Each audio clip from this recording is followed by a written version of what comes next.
Siddipet bus stand లో బతుకమ్మ ఆడి లోకానికి చాటి చెప్పుతున్నా.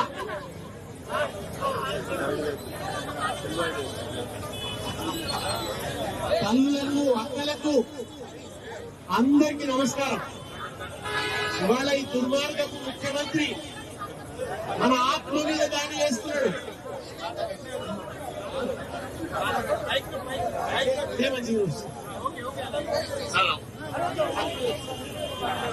ఈ దుర్మార్గపు ముఖ్యమంత్రి తెలంగాణ ఆత్మ మీద దాడి చేసిండు. మన పసుపు గౌరవం మీద దాడి చేసిండు. మనం గుమ్మడి పువ్వులో కుదించుకున్న పసుపు గౌరవం మీద దాడి చేసిండు. బతుకమ్మ మీద దాడి చేసిండు. మన తెలంగాణ తల్లి చేతిలో బతుకమ్మ లేకుండా చేసిండు. మనం ఒక బతి పోసేవ తల్లి తిరిగా, ఒక గండి మైసమ్మ తల్లి తిరిగా, ఒక భద్రకాళి తిరిగా, ఒక దుర్గామాత తిరిగా, ఒక రాజరాజేశ్వరి దేవి వలె, ఒక ఎల్లమ్మ తల్లి వలె, ఒక పెద్దమ్మ తల్లి వలె తెలంగాణ తల్లిని పెట్టుకున్నాం. కిరీటంతో మంచి నగలతోని, ఒక చేతిలో జొన్నకర్ర పట్టుకొని, ఇంకో చేతిలో బతుకమ్మను పట్టుకున్న తెలంగాణ తల్లిని ఎప్పుడు నిలబెట్టుకున్నాం మనం?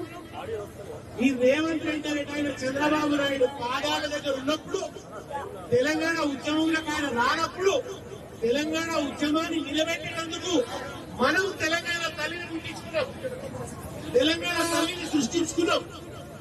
అద్భుతమైన తెలంగాణ తల్లి 20 ఏళ్ల నుంచి ఆ తల్లిని కొలుస్తున్నాం మనం. ఆ తల్లి విగ్రహం సిద్దిపేటలో పెట్టుకున్నాం, ప్రతి చోట పెట్టుకున్నాం. 20 ఏళ్ల కింద ఆ తల్లి తెలంగాణను తెచ్చిచ్చింది. తెలంగాణను తెచ్చిచ్చిన తల్లి మనం నిలబెట్టిన తెలంగాణ తల్లి. బతుకమ్మ తెలంగాణను తెచ్చిచ్చింది. తెలంగాణ కోసం బతుకమ్మ ఆడినాం. బతుకమ్మను తీసుకొని వచ్చి ఊరూరా రోడ్ల మీద కూర్చొని బతుకమ్మ ఆడినాం. బతుకమ్మ ఆడి తెలంగాణ తెచ్చుకున్నాం. ఇవాళ ఆ బతుకమ్మ తీసేసిండు. ఆ బతుకమ్మకు అపచారం చేసింది దుర్మార్గపు ముఖ్యమంత్రి.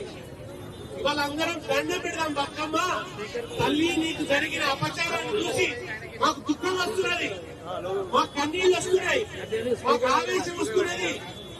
నిన్ను తీసేసింది ఈ దుర్మార్గుడు, నీ మీద పగబట్టిండు అని చెప్పి వాళ్ళ దుఃఖం వస్తున్నది. కానీ వస్తాం, మళ్ళా మేమే వస్తాం.